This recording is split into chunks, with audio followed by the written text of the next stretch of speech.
오늘 수업 해볼까요? 오늘 수업은 광영고 2025년 문제풀이고요. 광영고는 무난했습니다. 잘 나왔어요. 너무 쉽지도 너무 어렵지도 않고 딱 적당한 선으로 나왔습니다. 그래서 문제풀이를 좀 해보도록 하죠. 오늘 할 게 그렇게 많지가 않아요. 네.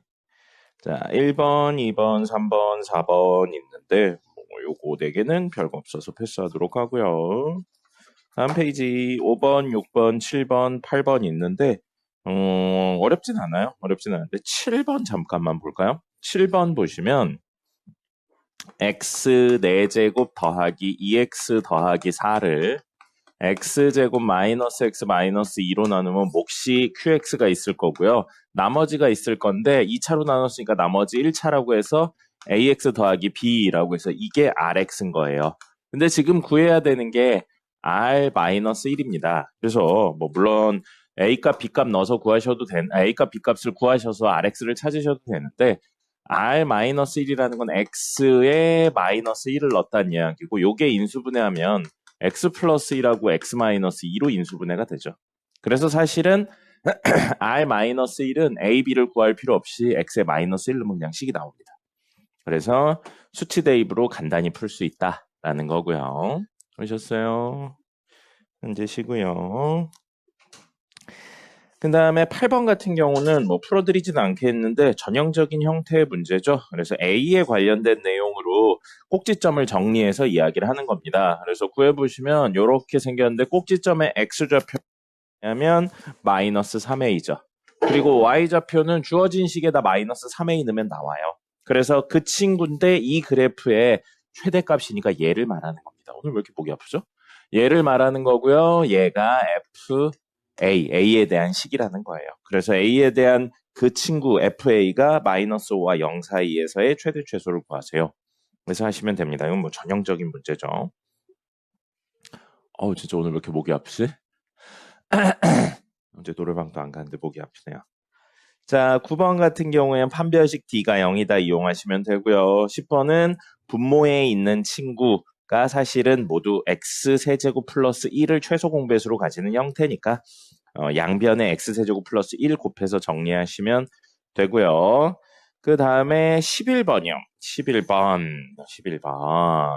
여기 보시면 위로 볼록한 친구예요. A가 안 나와 있습니다. A가 안 나와 있어서 이렇게 위로 볼록한 친구와 Y는 X 플러스 K라고 되어 있는데 기울기 1이고 Y절편 안 나왔으니까 이렇게 생긴 거예요. 근데 이 친구가 여기 A, 여기 B라고 났어요. 그래서 X1, Y1이고요. X2, Y2인데 선생님이 그림하고 식을 연결하실 수 있어야 된다라는 이야기를 했죠. X2 빼기 X1이 3이라고 나왔어요. 그럼 이건 이 그림에서 이 친구의 그리고 이 친구의 X좌표의 차가 X2 빼기 X1인 겁니다. 그죠? 그래서 그게 얼마라고 나온 거예요? 3이라고 나온 겁니다. 이게 3이라고 나온 상태고요. 그럼 요거 기울기가 1이니까 요 길이도 3이겠구나 라는 생각을 하셔야죠. 그래서 요걸로 이야기를 하실 수 있는 거고요.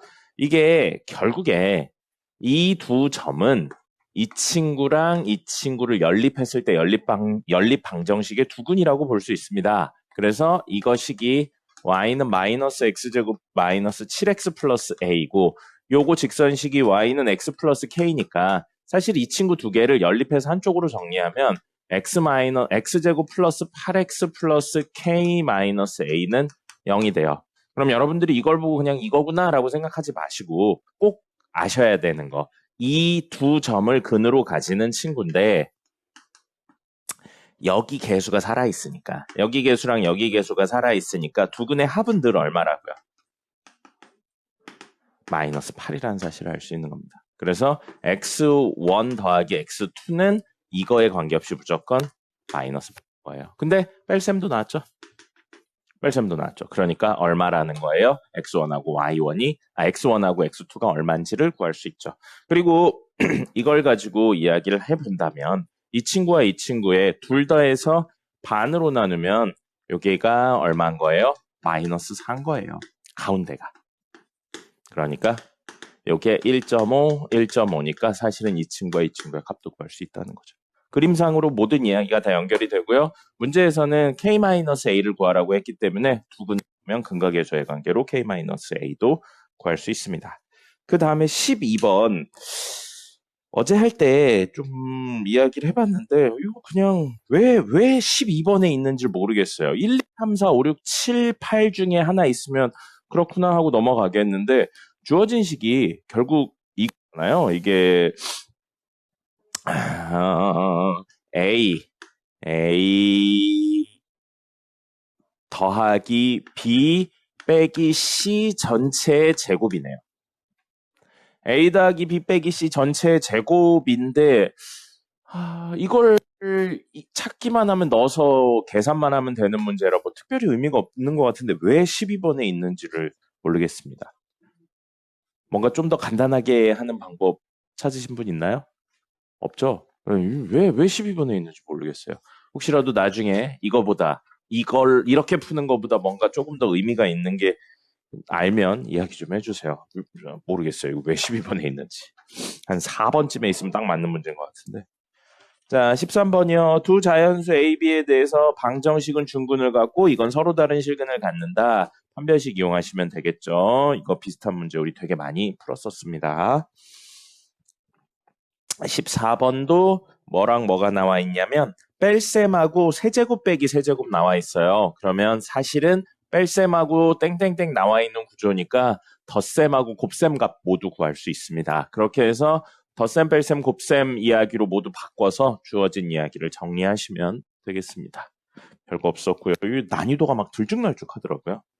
그 다음에 15번이요. 15번 원래 문제에서 선분 AB의 길이니까 AB의 길이라는 건 사실 그림상이 이런 느낌으로 그려지는 거잖아요. 이런 느낌으로 돼 있어서 여기 X는 T에 대해 A, B니까 이 친구의 Y좌표와 이 친구의 Y좌표를 빼는 건데 누가 위에 있고 누가 밑에 있는지는 물론 그림을 그려보시면 알겠지만 숫자가 좀 애매하게 생겼죠. 그래서 누가 위에인지 누가 밑에인지 몰라요. 만약에 이렇게 돼 있다면 이게 A고 이게 B인데 이렇게 T가 있다면 이게 A고 이게 B예요.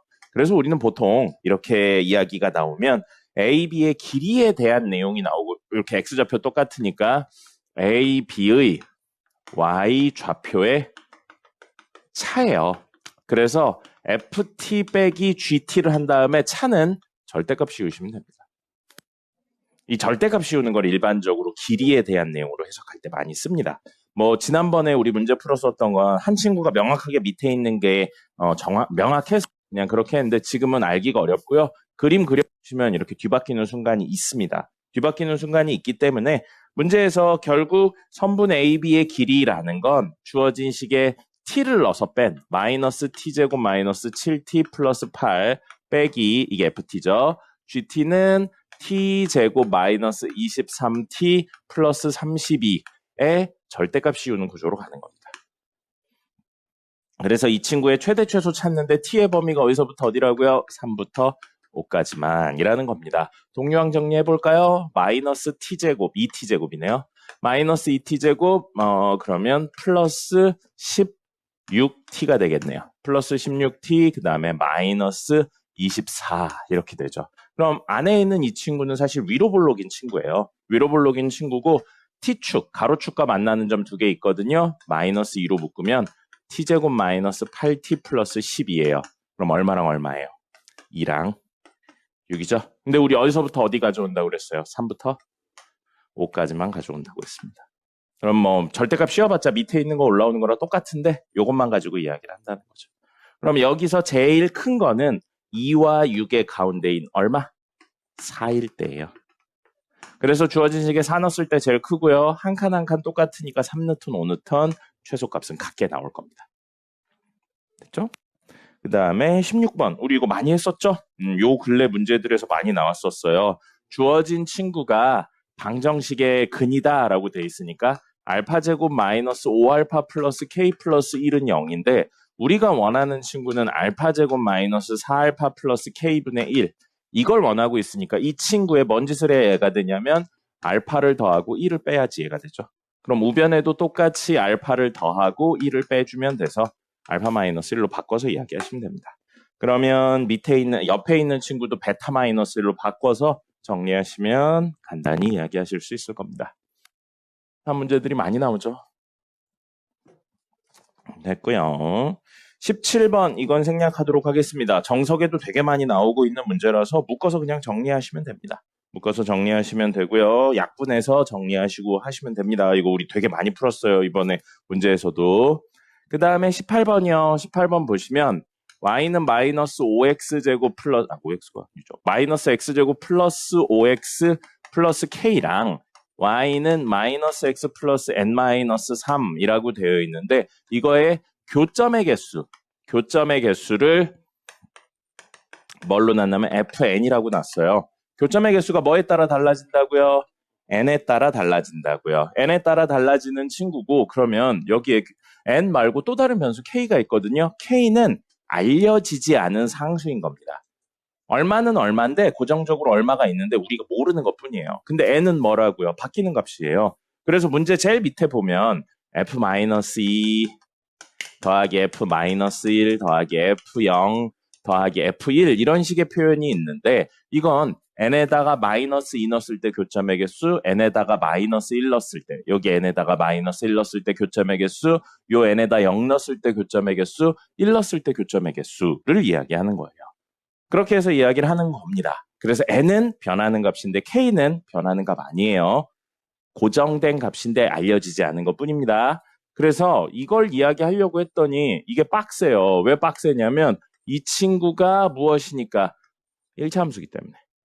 1차 함수기 때문에 이렇게 된 친구가 n값에 따라 위아래로 왔다 갔다로 해석하면 상대적으로 어렵습니다. 그래서 우리 이 식을 어떻게 해석을 할 거냐면 넘겨서 n만 남기는 형태로 정리할 거예요. 넘겨서 n만 남기는 형태로 정리한 마이너스 x제곱 플러스 6x 플러스 k 플러스 3은 n이라고 생각을 해서요. 연립해서 마이너스 x제곱 플러스 6x 플러스 k 플러스 3은 y라는 그래프랑 y는 n의 교점을 찾는 이야기로 해석을 할 겁니다. 이렇게 이야기하면 훨씬 쉽게 이야기를 할 수 있으니까요. 요 친구 위로 볼록한 거 알고 있고요. k 값에 따라 얼마인지는 모르겠지만 k가 아직 안 알려졌으니까 위로 볼록한 친구라는 사실은 알고 있는 거예요. 근데 그 친구랑 y는 n의 교점이라고요. y는 n 어떻게 생겼어요? 상수함수니까 x축의 평행한 이렇게 생긴 친구라는 겁니다. 그럼 y는 n인데 n에 들어오는 게 마일, 0, 1이니까 y는 마이너스 2. 한 칸 위에 y는 마이너스 1. 한 칸 위에 y는 0. 한 칸 위에 y는 1. 해서 4개의 줄이 있는 거예요. 그럼 이 4개의 줄과의 교점들을 다 구해서 더했더니 몇 개가 나왔다고 했냐면 문제에서 5개가 나왔대요. 그럼 이렇게 생긴 친구랑 저렇게 생긴 친구가 합쳐졌는데 만나는 점이 총 5개여야 된다고요. 그럼 어떻게 되는 수밖에 없어요. 여기에 마이너스 2, 여기에 마이너스 1, 여기에 0이 올 수밖에 없겠죠. 접하는 형태로. 그 다음에 여기에 1이 온 거예요. 이럴 수밖에 없는 겁니다. 됐죠? 그죠? 그러니까 여 친구 꼭지점의 y좌표가 얼마냐면 0이라는 거죠. 됐습니까? 누구의? 이 친구의 꼭지점의 y좌표가 0이라고요. 근데 이렇게 놓고 보면 꼭지점의 x좌표는 다이렉트로 구할 수 있죠. 꼭지점의 x좌표 얼마예요? 마이너스 2a분의 b 하면 3입니다. 그래서 이 친구는 3,0을 꼭지점으로 가진다 혹은 지난다라고 생각해도 되겠죠. x에 3는 y값 0 나와야 됩니다. 그래서 k값 얼마인지 찾으실 수 있는 거예요. 됐죠? 18번 정도는 하실 수 있었으면 좋겠고요. 이렇게 슬쩍 보니까 그래프를 안 그리신 분들이 많네요. 그래프를 가능하면 그려주세요. 그래프에 대한 해석을 같이 하셔야 됩니다. 판별식으로 하시면 안 돼요. 4개나 있는데 4개를 다 판별식으로 때려서 하는 건 말이 안 됩니다. 됐죠? 그 다음에 19번은 넘어갈 거예요. 항등식 형태입니다. 항등식 형태인데 짝수 번째 애들만 뽑는 방법은 1 넣고 마이너스 1 넣은 친구를 어떻게 하면 돼요? 더해서 반으로 나누면 됩니다. x에다 1 넣고 x에다 마이너스 1 넣으면 짝수 번째 애들은 그대로 플러스인데 홀수 번째 애들은 뿔마뿔마가 반복해서 나오잖아요. 그래서 둘을 더한 다음에 반으로 나누시면 짝수 번째 애들만 남고요. 홀수 번째 애들은 둘을 뺀 다음에 반으로 나누시면 홀수 번째 애들만 남습니다. 요거는 자주 쓰이는 개념이에요. 그리고 이거 기억날려나 모르겠는데 우리 어디서도 다뤘었냐면 이항 정리에서도 다뤘습니다. 이항 정리하면서 컨비네이션 앞에 플러스가 있냐 없냐 하면서 전체의 절반 개수, 짝수 개수가 나오면 어떻게 되냐 막 이런 내용들 이야기했었어요. 그거의 연장선은 아니고 시작에 있는 내용입니다. 그래서 이거는 그냥 계산만 하면 되는 거라서 특별히 없고요. 20번 보겠습니다. 20번 선생님이 매번 말하던 13을 6, 7로 나누는 내용을 조금 확장한 거예요. 그래서 같이 풀어보도록 할게요.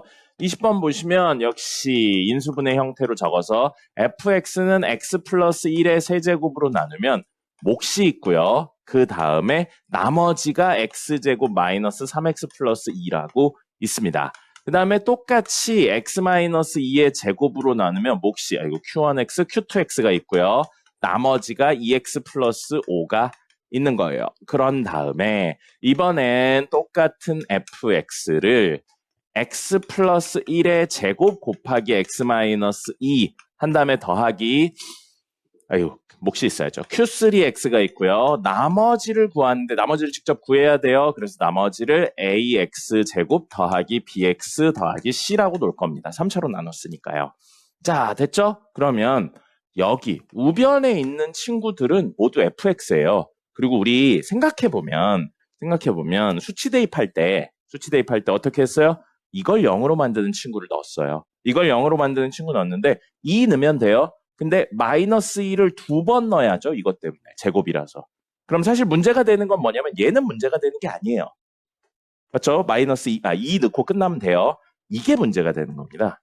그래서 이거를 해결하는 방법이 수치 대입 말고 한 큐에 뭔가 해결할 수 있는 방법이 있지 않을까라는 거예요. 그래서 뭘 할 거냐면 요거는 여기 2 넣을 때 쓴 거예요. 그죠? 그래서 2 넣을 때 이걸로 씁니다. 그럼 남은 친구들인 얘랑 얘를 해결을 해야 돼요. 얘랑 얘를 해결을 해야 되는데 이 친구들을 뭘로 나눌 거냐면 x 플러스 1의 제곱으로 나눌 거예요. 얘도 나눌 거고요. 얘도 똑같이 x 플러스 1의 제곱으로 나눌 겁니다. 우리 문제가 된 게 뭐니까? x 플러스 1의 제곱 때문에 문제가 된 거니까요. 똑같은 인수를 2개 가지고 있어서 문제가 된 거니까요. 됐죠? 자, 그러면 이 친구를 이걸로 나눌 건데 이렇게 둘의 합으로 이루어져 있어요. 첫 번째 친구의 몫과 나머지를 구해본다면 이 친구를 얘로 나누면 몫은 x-2 q3x고요. 나머지는 0입니다. 맞죠? 앞에 이 친구만 나누면요. 그 다음에 뒤에 있는 이 친구를 이걸로 나눌 거예요. 이걸로 나눌 건데 직접 나눠야 되니까 식으로 써볼까요? ax제곱 플러스 bx 플러스 c를 뭘로 나눈다고요? x 플러스 1의 제곱이니까 x제곱 플러스 2x 플러스 1로 나눌 거예요. 도연아, 고마워 집중 좀 해. 오늘 왜 이렇게 집중을 못해? 자, 이렇게 나눠요. 그러면 a 적어서 ax 제곱 더하기 2ax 더하기 a고 빼면 b-2ax 플러스 c-a가 돼요. 그래서 몫은 a고요. 나머지는 b-2ax 플러스 c-a가 됩니다. 그럼 이 둘을 더한 게 전체의 나머지가 되는 거죠. 맞습니까? 됐죠? 그래서 fx를 x 플러스 1의 제곱으로 나누면 몫은 이 둘의 합, 나머지는 이 둘의 합이에요. 근데 이게 0이니까 어차피 나머지는 얘라는 겁니다. 됐죠? 자, 근데 똑같은 fx를 형태가 다른 얘에 대해서 나눌 거예요. 근데 얘도 이렇게 2개로 나눠져 있죠. 2개로 나눠져 있죠. 몫과 나머지 구해볼게요. 근데 결국 나머지만 쓸 거니까 몫은 빠르게 가겠습니다. 저 친구 나누면 나누어 떨어졌어요. 나누어 떨어졌으니까 나머지 0입니다. 됐죠? 그 다음에 밑에 있는 이 친구 요걸로 나눌 거예요. 어쩔 수 없이 나눠야죠. 뭐 x제곱 마이너스 3x 플러스 2를 뭘로 나눈다고요? x제곱 플러스 2x 플러스 1로 나눠요. 그럼 몫이 1이겠네요. x제곱 플러스 2x 플러스 1을 빼면 됩니다. 그러면 나머지가 마이너스 5x 플러스 1이 돼요. 됐죠? 그럼 이 둘을 더한 게 사실은 fx를 x 플러스 1의 제곱으로 나누었을 때 나머지가 된다고요. 그럼 이게 이거라고요. 같은 수를 x 플러스 1의 제곱으로 나눈 거니까 나머지가 같아야죠. 그래서 알 수 있는 거 뭐예요? b 마이너스 2a는 마이너스 5고요. 그 다음에 c 마이너스 a는 1이 됩니다. 그럼 미지수 3개인데 식이 2개밖에 없죠? 식 하나 더는 뭐예요? 처음에 얘기했던 x 마이너스 2에 대한 내용이라 x에다 얼마 집어넣어요? 2 집어넣을 겁니다. x에 2 집어넣으면 f2는 하고 0대에서 사라지죠? 4a 플러스 2b 더하기 c고요. 그럼 f2는 이걸로 구하면 되겠죠. f2 얼마예요? 9입니다. 그래서 세 번째 식이 나왔습니다. 미지수 3개씩 3개니까 연립해서 구하시면 됩니다. 됐죠? 우리 지금까지 했었던 거에서 조금 더 나간 내용이었습니다. 이건 기억을 해놓으시면 좋을 것 같아요. 이 정도 문제까지는 푸셨으면 좋겠습니다. 적으시고요. 다음 21번 보겠습니다. 21번 보시면 최고차의 개수의 절대값이 같은 두 이차함수 그래프가 서로 다른 두 점에서 만나고 두 점의 기울기는 마이너스 1이다 라고 돼 있어요. 그럼 만났다는 건 fx는 gx 이렇게 연립을 한 게 됩니다. 그래서 이거의 두 근이 서로 다른 두 점 a, b가 된다는 거죠. 됐죠? 근데 문제에 이거 식이 있어요. 이거 식이 뭐라고 돼 있냐면 fx 빼기 gx는 마이너스 6에 x 플러스 3, x 마이너스 3이라는 표현이 있습니다. 그럼 이거의 두 근이 얘의 근하고 똑같은 거죠, 사실은. 그래서 얼마랑 얼마라는 거예요? 3하고 마3이 이 두 친구의 근이라는 겁니다. 됐습니까? 그래서 한 친구는 아래로 볼록할 거고요. 한 친구는 위로 볼록한데 여기 두 점이 하나는 마3, x좌표가 하나는 3이라는 거예요. 됐죠? 그리고 아무렇게나 그린 게 아니고 문제에서 이 두 점이 뭐라고 되어 있냐면 기울기가 마이너스 1이라고 되어 있습니다. 기울기가 마이너스 1이라고 되어 있으니까 이렇게 연결을 했었을 때 기울기가 마이너스 1인데 방금 이야기로 이 친구들의 x좌표의 차가 얼마인지는 구했어요. 이거 그림 너무 구리게 그렸다. 다시 그리자. x좌표의 차는 6이죠, 6. 그래서 이 친구 여기에서 만나면 해서 여기 해서 여기가 a 마이너스 3, 땡땡땡이고요. 그 다음에 여기가 b 해서 3, 땡땡땡입니다. 그래서 그림이 이런 식으로 생긴 친구 하나, 그리고 다른 색깔로 할까요? 이런 식으로 생긴 친구 하나, 이렇게 두 개가 된다는 거죠. 그리고 두 점을 연결했더니 기울기가 얼마?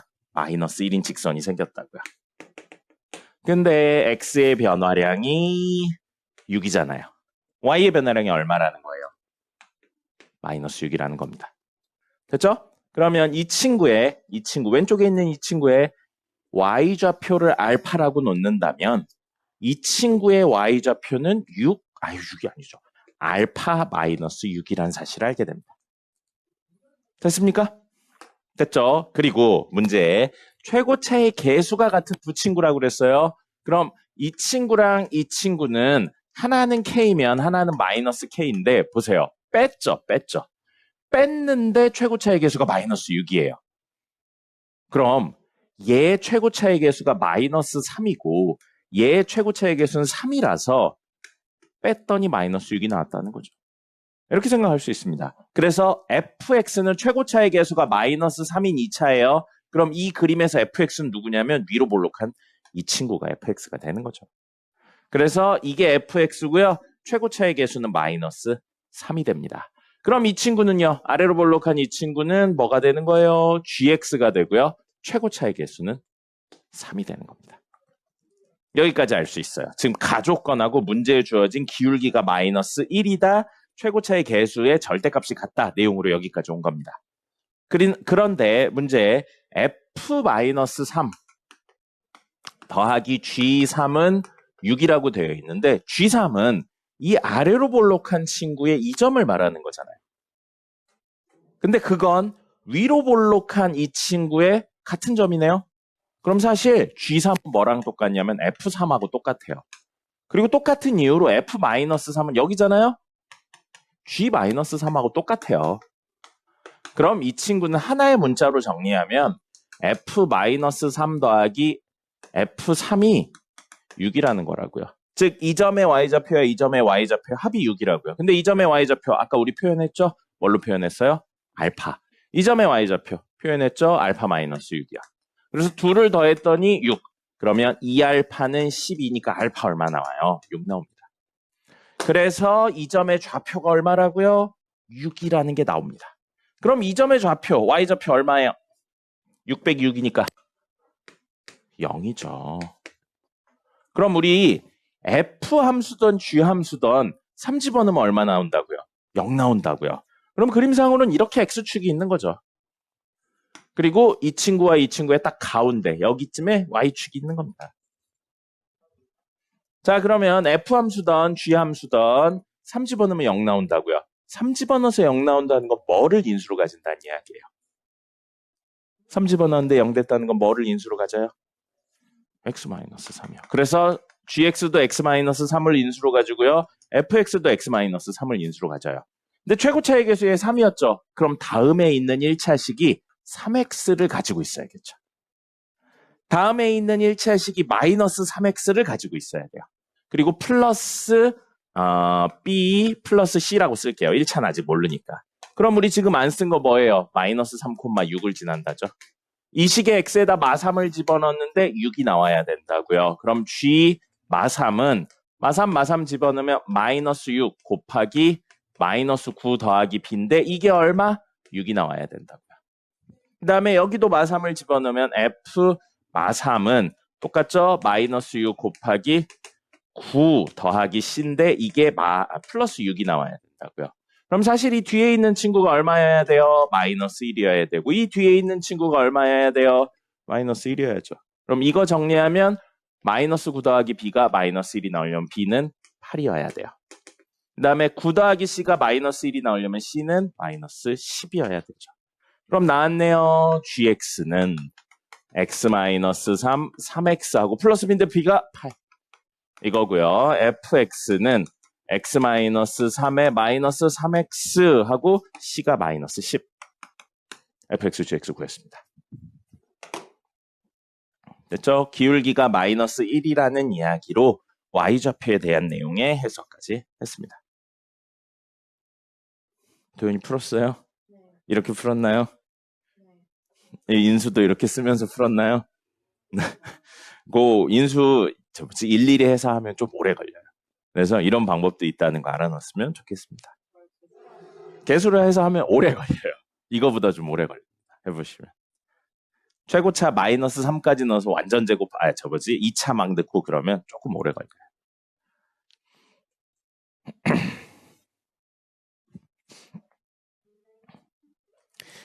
됐죠?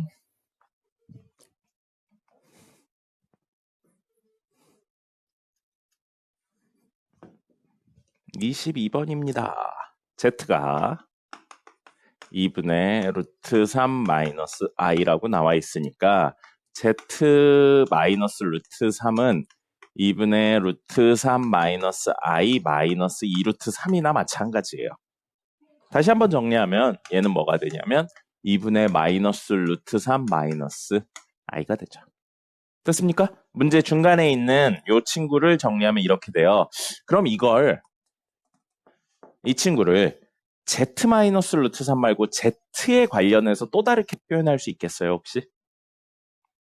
z에 관련해서.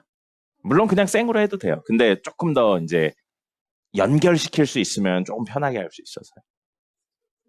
맞아요. 그래서 z에 음수배를 하고요. 그 친구에 발을 붙인 겁니다. 이렇게 생각할 수 있어요. 그럼 문제에 주어진 친구가 z의 n제곱 더하기 얘의 n제곱이었는데 사실은 마이너스 z바의 n제곱이라고 볼 수 있고요. 이거의 전체의 제곱을 하는 게 우리 목표가 되죠.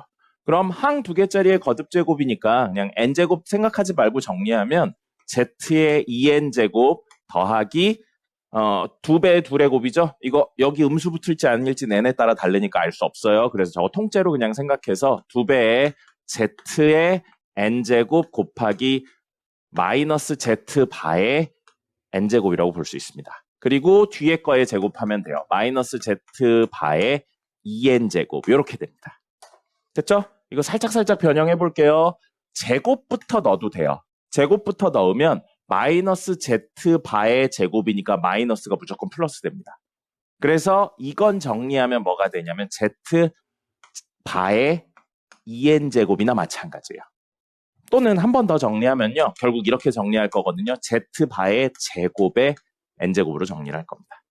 그럼 얘도 마찬가지로 정리하면 z의 제곱의 n제곱이고 2를 더할 거예요.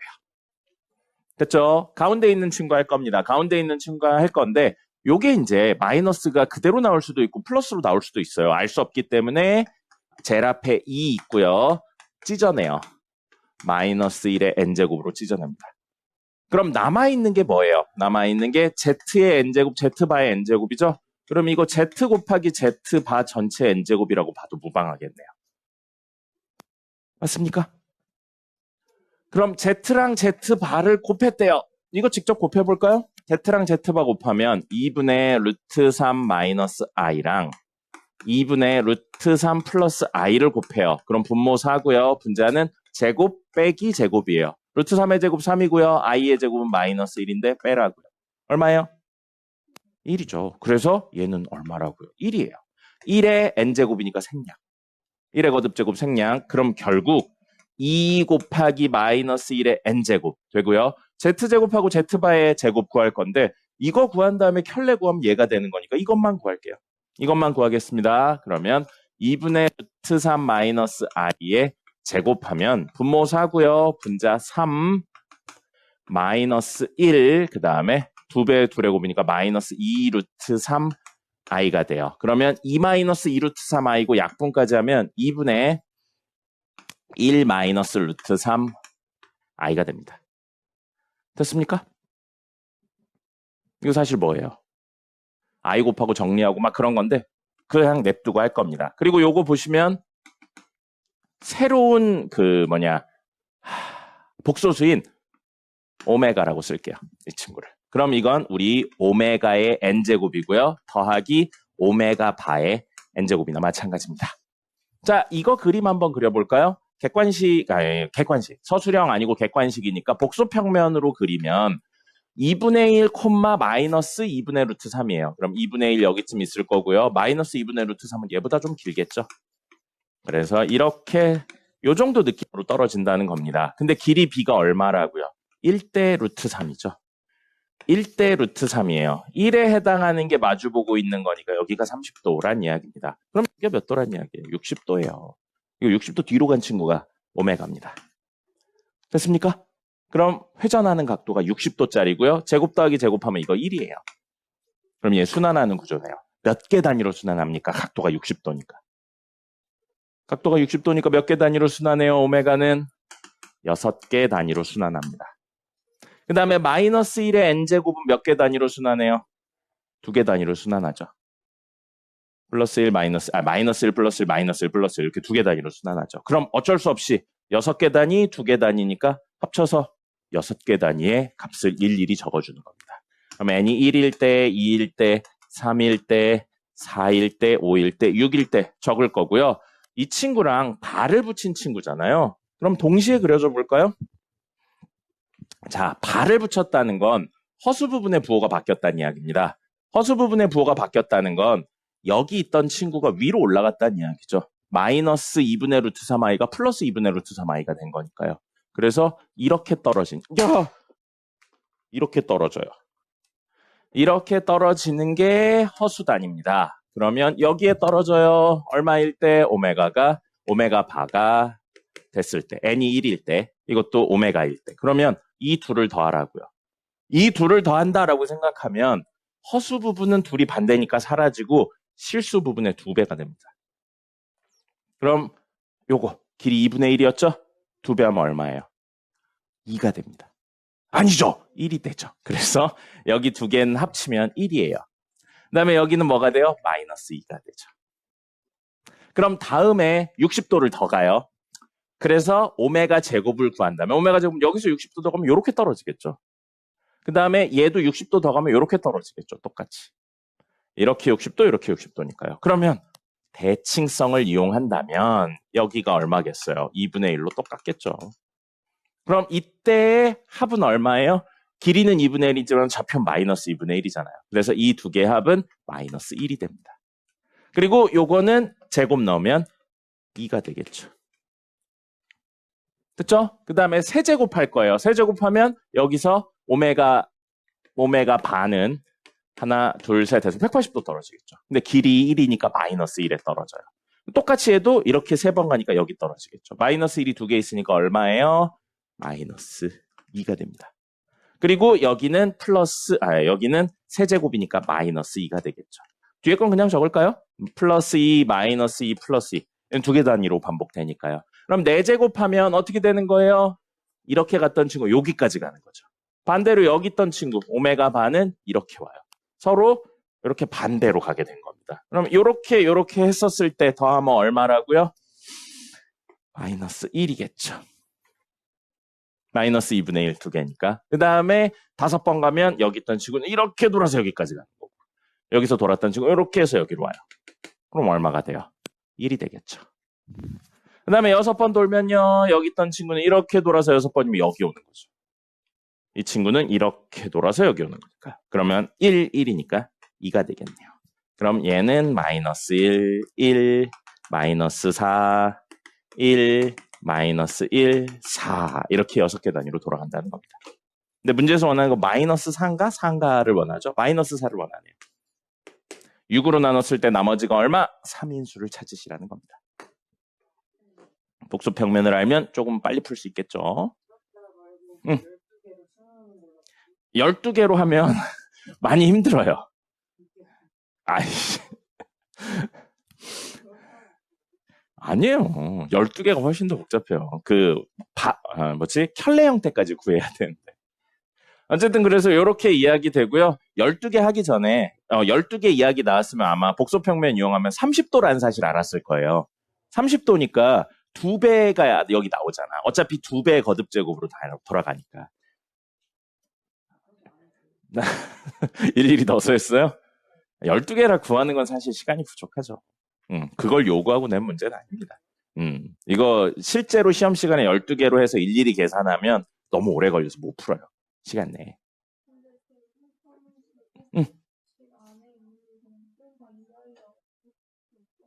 그게 무슨 소리예요? 제곱 시간에 있는 게 뿔마 이하이라고요?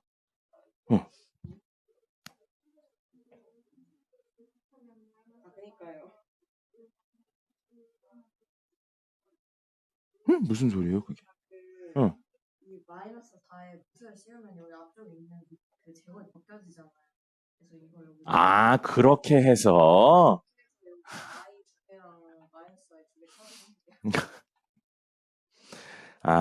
그러니까 땡땡땡의 제곱했는데 마이너스 4니까 안에 있는 친구가 얼마라고요? 뿔마 2i라고 해서 한다고요? 이렇게는 생각 안 해봤는데. 그런가? 아니 왜냐면 저도 정리하는 게 근데 이 n제곱 그대로 쓰면 순환 단위가 12개를 써야 되잖아. 12개 어차피 그리면 아이씨, 그럼 이렇게 그리는 게 훨씬 빠르지. 아니, 틀리진 않는데 복잡해질 거예요, 아마. 여러분들이 만약에 12개를 다 안 그리고 이건 절대 안 되네라고 생략을 해서 생각을 했다면 사실은 이 복소평면이 익숙해져서 그런 거고요. 선생님 생각에는 틀리진 않는데 그런 의도로 낸 문제는 아닌 것 같습니다. 그런 식으로 가면 얍삽이만 찾게 돼요. 근데 그런 게 안 통하는 문제들이 있단 말이야. 그래요. 요런 방법도 있겠네요. 선생님 요 생각은 못했네요. 어쨌든 이렇게 돌아가서 복소평면에 대한 내용으로 해석해서 하시면 되고요. 서술형 1번은 별거 없습니다. 앞에 거 2개, 뒤에 거 2개 묶어서 정리하시면 나올 거예요. 이거는 별거 없고요. 2005를 A, 그럼 2006은 A 더하기 1, 2007은 B, 2008은 B 더하기 1 이렇게 해서 하셔도 되고 상관없습니다. 방법 자체는 여러 개라서요. 그 다음에 24번 볼게요. 요거는 몇 가지 이야기만 좀 해보도록 하겠습니다. 절대값에 대한 개념을 새로 한 번만 잡아 볼게요. 두 번째 줄 처음에 있는 F3 더하기 절대값 F4는 0이래요.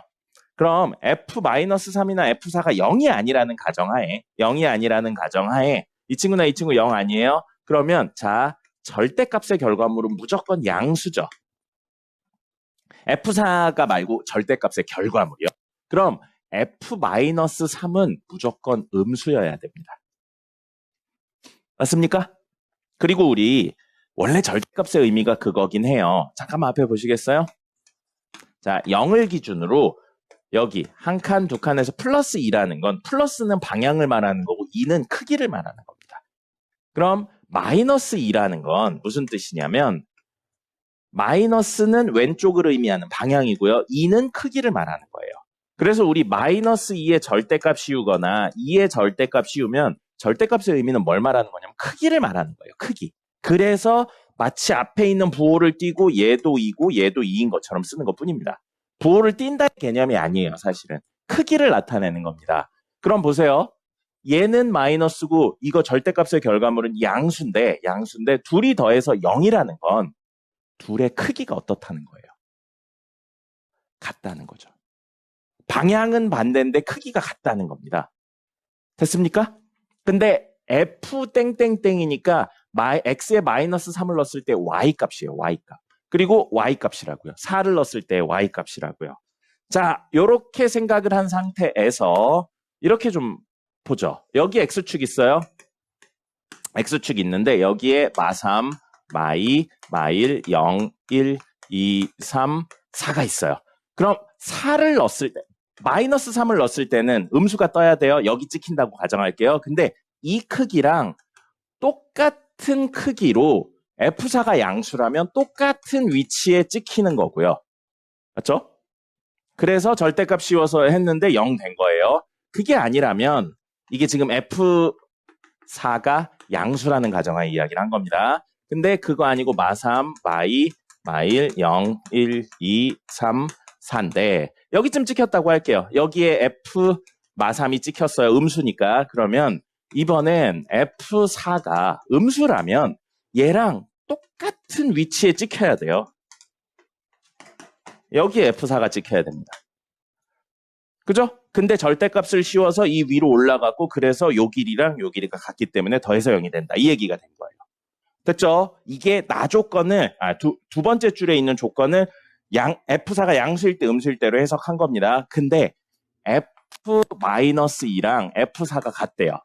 그게 첫 번째 줄 끝에 있죠? 그럼 F4가 여기 있으면 F-2도 여기에 똑같이 있어야 된다고요. 그리고 F4가 여기 있으면 F-2도 똑같이 이 위치에 있어야 된다고요. 그럼 보세요. 하나, 둘, 세 개가 일직선상에 있어야 된다고요. 2차 그래프를 그렸는데 세 점이 같은 높이에 있을 수는 없습니다. 그죠? 3차만 가능하죠. 근데 이거 안 되는 거예요. 그래서 이게 모순이라 안 되는 겁니다. 그럼 이게 된다는 이야기고 요렇게 되는 거죠. 이런 느낌으로 그려진다는 겁니다. 됐죠? 자, 그러면 여기까지 찾은 상태에서 나머지는 개수 써가지고 계산해도 되는데 요거를 좀 활용해줬으면 좋겠어서요. 요 길이를 K라고 놓으면 요 길이는 K고 좌표는 마이너스 K가 되죠. 그럼 F-1랑 F4가 모두 K잖아요. 우리 이걸 보고 쓸 수 있는 게 있죠. 함수 만들어낼 수 있죠. fx는 최고 차이 계수 몰라요. 마이너스 2 넣었는데도 K 나오고 4 넣었는데도 K 나오면 선생님이 그때 넘겨가지고 막 했는데 그 다음부터 이제 다이렉트로 한다고 그랬어요. x 플러스 2, x 마이너스 4 한 다음에 더하기 K를 만들어줄 수 있죠. 됐죠? 그런 다음에 마이너스 3 넣으면 Y값이 마이너스 K라고요. 그래서 F-3은 인수분해 되어 있으니까, 인수분해는 아니긴 하지만 곱셈으로 되어 있으니까 풀어내진 않습니다.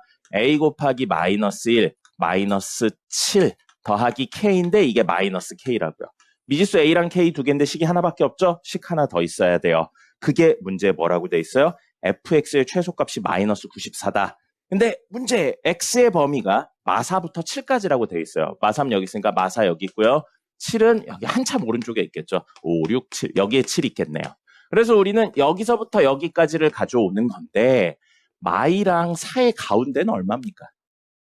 1이죠. 그럼 이 친구는 1을 중심으로 대칭인 친구예요. 그럼 1부터 마4까지는 길이가 5예요. 길이는. 그 다음에 1부터 7까지는 길이가 6입니다.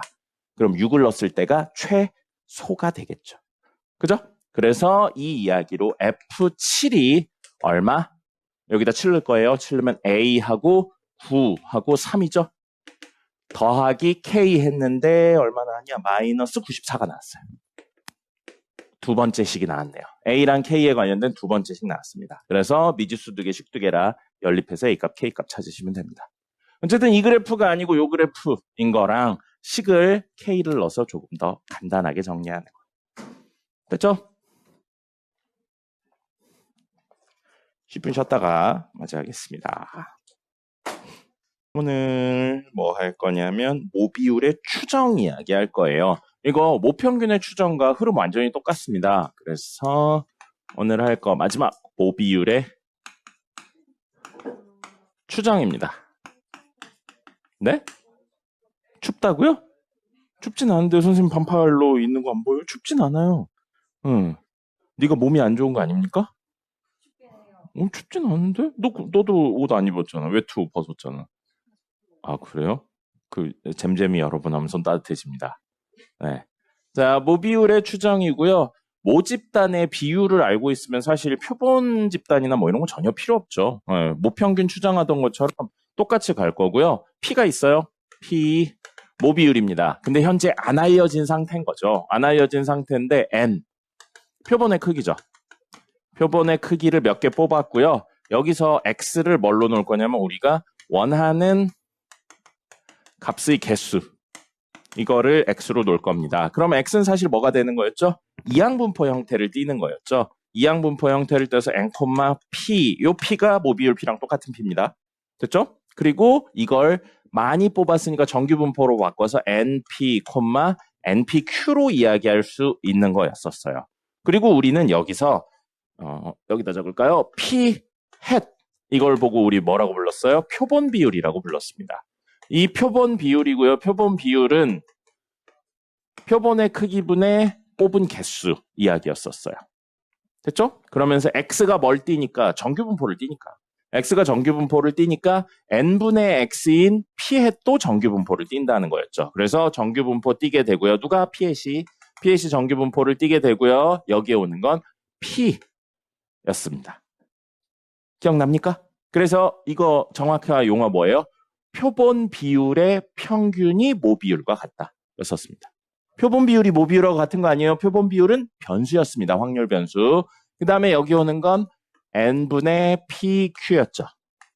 왜인지에 대해서 지난 시간에 설명드렸어요. 실수배에 대한 내용으로 해석하시면 이 이야기가 나왔습니다.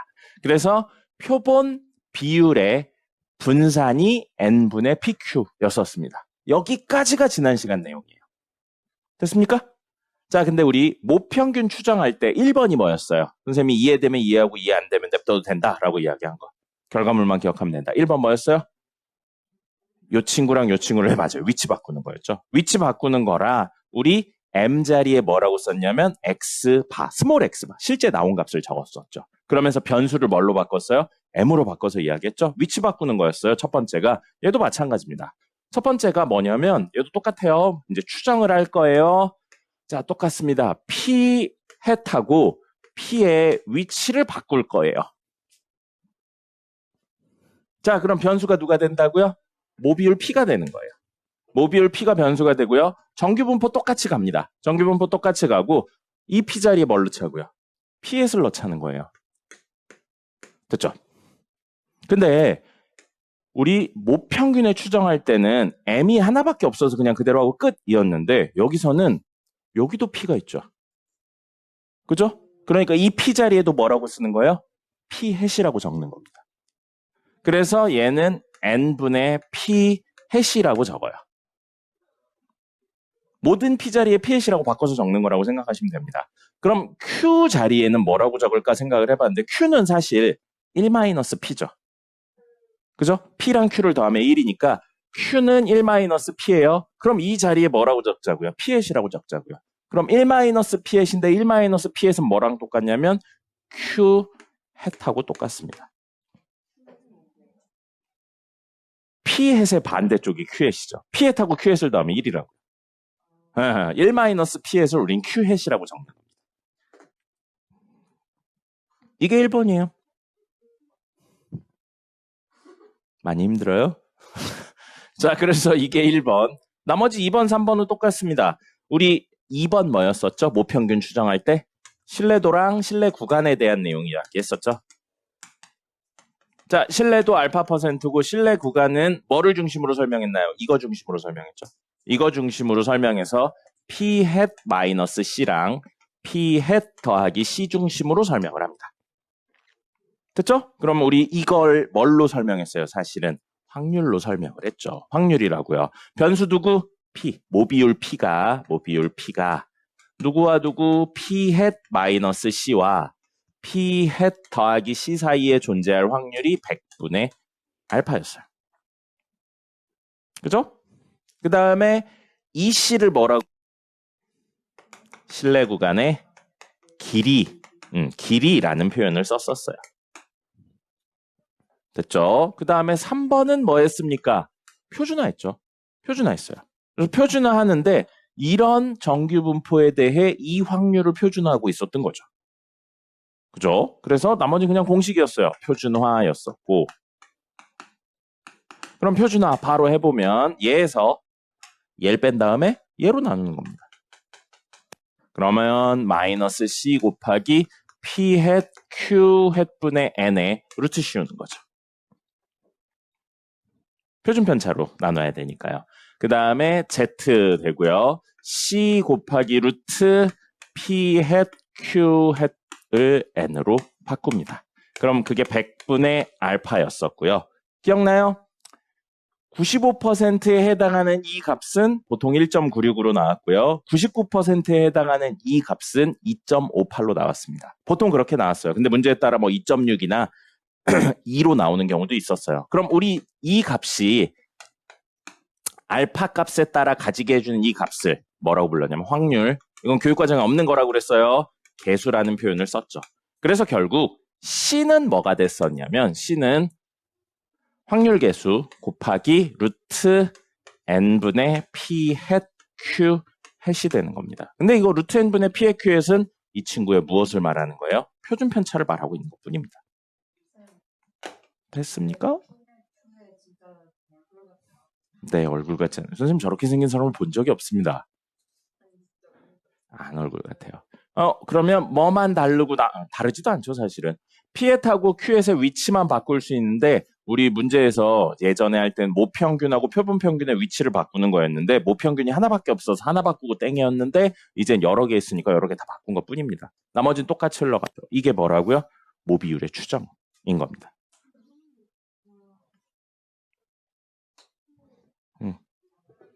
됐죠? 이게 오늘 필기 다예요. 적으시고요. 교육과정, 예? 확률 계수요? 그 95%를 나오게 해주는 값이나 99%를 나오게 해주는 값이요. 1.96, 2.58 같은 거. 내용은 이거밖에 없고요. 교육과정 넘어가는 거 하나 살짝 이야기 드리고 그건 안 적으셔도 됩니다. 살짝 하나 이야기 드리고 그 다음에 문제풀이 하겠습니다. 그럼 오늘 할 거 끝나요? 별거 없죠? 앞에 거 제대로 돼 있으면 안 어렵습니다. 적으시고요. 자, 여기에서 이거 안 적으셔도 됩니다. 그냥 보기만 하세요. 여기에서 이 친구 있죠. P hat Q hat이요. 그럼 P hat Q hat은 사실 P hat이고 Q hat은 1-P hat이에요. 맞습니까? 그럼 얘는 값을 한번 구해본다면 가로축 P hat 세로축 Y인 그래프를 그려본다면 0하고 1을 지나면서 P hat 2차의 계수 양수의 음수예요. P hat에 대한 2차의 계수 양이에요, 음이에요? 음입니다. 그래서 위로 볼록한 그래프가 그려져요. 맞죠? 근데 P hat은 확률이잖아요, 확률. 비율이죠? 제일 많으면 1이고요. 제일 적으면 0입니다. 그죠? 그래서 사실은 0보다 작을 때 나타날 수 없어요. 1보다 클 때도 나타날 수 없습니다. 그럼 우리 P hat 곱하기 Q hat은 사실 이런 그래프가 되는 거예요. 그럼 2차니까 여기 0이고 여기 1이면 꼭지점의 좌표는 딱 2분의 1이겠죠? 그럼 이 친구는 2분의 1 집어넣으면 2분의 1 곱하기 1-2분의 1이니까 2분의 1. 2분의 1 곱하기 2분의 1이니까 이때 4분의 1이에요. 그럼 이 친구의 값은 무조건 4분의 1보다 작거나 같습니다. 맞나요? 그죠? 여기까지 맞죠? 우리 지금까지 요거 했었을 때, 여기 이야기 했었을 때, 그 모평균 추정할 땐, 모평균 이야기로 할 땐 여기 오는 게 뭐였었어요? 여기 오는 거 뭐였어요? 루트 n분의 V가 아니죠. 시그마죠. 시그마 X, 이거의 제곱 형태가 왔었죠. 그럼 이거는 계속 값이 변하니까 범위가 어떻다 뭐 이렇게 이야기할 수가 없었어요. 근데 지금은 P@, Q@ 이런 비율로 이야기를 하기 때문에 이런 관계가 적합해요. 그러면 n분의 P@ Q는 n분의 4분의 1이니까 4n분의 1이 되고 거기에 루트 씌운 거가 되고요. 거기에 k를 곱한 거보다 작거나 같겠죠. 그럼 사실 이 C가 가질 수 있는 가장 큰 값은 얘예요. P@이 얼마든지 Q@이 얼마든지 이 친구가 가질 수 있는 P@, Q@이 얼마인지 모르는 상태에서 이 친구가 가질 수 있는 가장 큰 값이 얘입니다. 여기까지 됐습니까? 근데 얘가 사실은 여기서 온 친구죠. 여기서 온 친구죠. 하나, 둘, 셋에서 P@을 빼볼게요. 그럼 이 식은 뭐가 되냐면 여기다 적을게요. P 마이너스 P hat 마이너스 C, C가 돼요. 그러면 이걸 한 번 더 정리해서 P 마이너스 P hat의 절대값 씌운 게 C보다 작거나 같다가 얘가 되는 거죠. 그런데 C가 뭐라고요, 사실은? C가 범위가 이거라고 볼 수 있잖아요. 그럼 이 이야기들을 합쳐서 P 마이너스 P hat은 누구보다 K 곱하기 루트 4n분의 1보다는 무조건 작거나 같다는 사실을 알 수 있어요. 그럼 이건 뭐냐면 모비율하고 표본 비율의 차예요, 차. 그죠? 모비율하고 표본 비율의 차라서 표본 집단과 모집단의 오차라고 볼 수 있어요. 이렇게 표현을 하기도 합니다. 그래서 표본 오차가 요거보다 작거나 같다. 이게 표본 오차의 최대값이다 라는 표현을 쓰기도 합니다. 그리고 이게 어디서 쓰이냐면요. 교재 보겠습니다. 교재 보시면요. 아니요. 문제는 안 나와요. 문제는 안 나오고 요걸 뭐라고 이야기하냐면 그냥 알아만 놓는 겁니다. 225페이지에 중간쯤에 기본 정석에서 최대 허용 표본 오차라는 표현이 있어요. 최대 허용 표본 오차가 바로 이 확률 계수 곱하기 루트 4n분의 1을 의미하는 겁니다. 또는 표본 오차라는 표현을 써요. 그럼 이걸 어디에서 어떤 식으로 실제로 쓰냐면요. 다음 페이지인 226페이지 보시면 이런 표현이 나옵니다. 어드바이스 2 해가지고 전국 만 19세 이상 남녀 1000명을 대상으로 조사한 결과 45%가 A 후보를 지지하였다. 그럼 지금 이 45%는 뭘 말하는 거냐면 표본 비율 말하는 거예요. 표본 비율이 45% 나왔다는 거예요. 45% 나왔는데 그 다음이죠. 이 조사는 신뢰 수준, 신뢰도 95%. 자, 신뢰도는 믿을만하다 아니라고 그랬죠? 신뢰도는 믿을만하다 아니었어요. 범위 내의 모평균인데 지금은 표본 비율이죠. 모비율이죠. 모비율이 존재할 확률이 95%라는 거예요. 그럼 이 범위가 뭔지에 대한 이야기를 해야 되는데 범위가 사실은 얘를 중심으로 이걸 뽑은 걸 중심으로 C만큼 뒤로 C만큼 오른쪽으로 가는 거잖아요. 그럼 이 C에 대한 설명을 문제에서 뭐라고 해놓은 거냐면 표본 오차, 오차 범위라는 표현을 쓴 겁니다. 알겠습니까? 그래서 요 C를 뭐라고도 표현하냐면 표본 오차 또는 오차 범위라는 표현을 쓰기도 하는 겁니다. 그러면 여러분이 이제 나중에 선거를 하고 이제 보면 알 거예요. 보면 무슨 이야기를 하냐면 여론조사 같은 거 막 중간에 하는데 여기처럼 신뢰 수준 95%의 표본 오차는 플러스 마이너스 3.1%입니다. 라고 나오잖아요. 그럼 무슨 뜻이냐면 지금 이게 45%가 나왔다는 이야기예요. 45%에서 플러스 마이너스 3.1%, 그 C가 3.1이라고요. 그러면 45% 마이너스 3.1%와 45% 플러스 3.1% 이거 계산하면 얼마예요? 41. 아닌가요? 41점 맞죠? 41.9%와 저거 더하면 48.1%예요. 이게 표본 오차 양끝을 넣었을 때요. 그럼 이 범위 안에 모비율이 존재할 확률이 95%라는 거예요. 그럼 뒤집어 말하면 우리가 실제 이제 진짜 선거를 해서 딱 뒤집어 봤을 때, 다 까봤을 때 48.1%보다 클 확률은 혹은 41.9%보다 작을 확률은 5%밖에 안 된다는 겁니다. 근데 더 정확하게 이야기를 하면 지금 45%를 중심으로 뒤로 3.1, 앞으로 3.1 간 거잖아. 그럼 이 사이에 모비율이 존재할 확률이 95%야. 그럼 대칭성에 대한 개념으로 여기 존재할 확률은 2.5%입니다. 그럼 여기 존재할 확률도 얼마겠어요? 2.5%죠? 그럼 조금 더 디테일하게 이야기해서 만약에 우리 여기 하면 48.1%잖아. 그럼 50%가 나올 확률이 크겠어? 60%가 나올 확률이 크겠어? 상대적으로는 이쪽이 크죠. 뒤집어 말하면 이런 상황인데 60%가 나올 확률은 사실상 없다고 보는 겁니다. 알겠어요? 근데 똑같이 신뢰도 95% 선이다 했는데 표본 오차가 플러스 마이너스 10%라고 나왔어요. 그럼 얘는 45에서 10% 뒤로 간 35%에서 앞으로 간 55% 사이에 실제 모비율이 존재할 확률이 95%인 거라고요. 그럼 아까 전보다 60%가 나올 확률이 조금이라도 더 높겠죠. 그럼 신뢰도만 보는 게 아니라고요, 실제로는. 신뢰도만 보는 게 아니고 표본 오차, 오차의 범위, 오차의 한계까지 사실은 확인을 하셔야 되는 거예요. 그럼 신뢰도가 95%인데 오차 범위가 굉장히 작아. 그럼 이거 무슨 뜻으로 받아들이는 거예요? 아, 거의 나온 값이 그대로 나오겠구나. 라고 생각을 하는 겁니다. 그럼 신뢰도는 95% 똑같은데 오차의 범위가 플러스 20, 마이너스 20. 물론 그렇게는 안 해요. 플러스 20, 마이너스 20이래. 그럼 이건 의미가 없는 조사구나 라고 생각을 하는 겁니다. 45% 나왔는데 플러스 20, 65%, 마이너스 20, 25% 사이에 25%와 65% 사이에 모비율이 존재할 확률이 95%다. 그럼 의미가 없죠. 이렇게 넓은 범위 안에 존재해라고 이야기하면 의미가 없죠. 근데 이 정도 범위 안에 존재해 그 95%의 확률로 그런 의미가 있다는 거죠. 알겠습니까? 그래서 실제로 지금 배운 것들이 여러분이 나중에 대통령 선거, 보통 국회의원 선거는 이렇게까지는 안 나오니까 대통령 선거 여론조사할 때 보고 대충 무슨 소린지 아는 거예요.